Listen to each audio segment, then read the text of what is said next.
दिनांक 14 जानेवारी 2024 रोजी अभ्यास स्मरणशक्तीचा वापर, ध्यान, मनाची शक्ती व वेळेचं व्यवस्थापन या विषयावर राज्यात व देशात आपल्या सुश्राव्य वाणीतून आपले विचार प्रकट करणारे सुप्रसिद्ध प्रेरणादायी व्याख्याते, इंडिया बुक ऑफ रेकॉर्डचे प्रशिक्षक, मेमरी व मोटिवेशनल स्पीकर श्रीमान निलेश तांबे सर यांचं व्याख्यान आत्मा मालिकच्या विद्यार्थ्यांसाठी आयोजित करण्यात आला असून यावेळी वसतिगृह विभागाची एकूण 3500 विद्यार्थी उपस्थित होते। अभ्यासाचं महत्त्व सांगताना ते म्हणाले, विद्यार्थ्यांनी कमी वेळेत योग्य नियोजन केल्यास प्रगती होते, कमी वेळात आपल्या ध्येयाजवळ जाता येतं। स्मरणशक्तीचा वापर करून विद्यार्थ्यांनी केलेला अभ्यास त्यांच्या दीर्घकाळ लक्षात राहतो। यावेळी ते म्हणाले, आध्यात्मिक जीवनाला जर सर्वात जास्त सहाय्य कशाचं होत असेल तर ते ध्यानाचं होय। मी देह नाही, मी आत्मा आहे।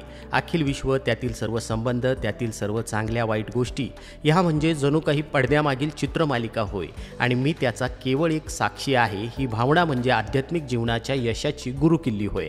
आपल्या वाणीतून विद्यार्थ्यांना विविध दृष्टांत देत अभ्यास, ध्यान, ताणतणाव, वेळेचं व्यवस्थापन, योग्य नियोजन, अभ्यास कसा करावा, आध्यात्मिक विचार मनावर कसे रुजवावे व ध्यानाचं महत्त्व त्यांनी सांगितलं। यावेळी वसतिगृह व्यवस्थापक साईनाथजी वरपे सर, तसेच आत्मदर्शनजी बागडे सर, योगेशजी निळे सर, संगीत विभागाचे नारद सर, त्यांची सर्व टीम, सर्व अधीक्षक, वसतिगृह शिक्षक, कर्मचारी वृंद व सर्व विभागाचे विद्यार्थी मोठ्या संख्येनं उपस्थित होते। या कार्यक्रमाचं सूत्रसंचालन नगरकर सर यांनी केलं आहे आणि प्रास्ताविक GB सोनवणे सर आणि आभार श्री साईनाथ वरपे सर यांनी मानले। या उपक्रमाचं संस्थेचे अध्यक्ष माननीय श्रीमान नंदकुमारजी सूर्यवंशी साहेब यांनी खूप कौतुक केलं असून विद्यार्थ्यांना पुढील वाटचालीस हार्दिक शुभेच्छा दिल्या आहेत। आत्मा मालिक न्यूजसाठी संपादक सागर आहिरे, कोकम ठार।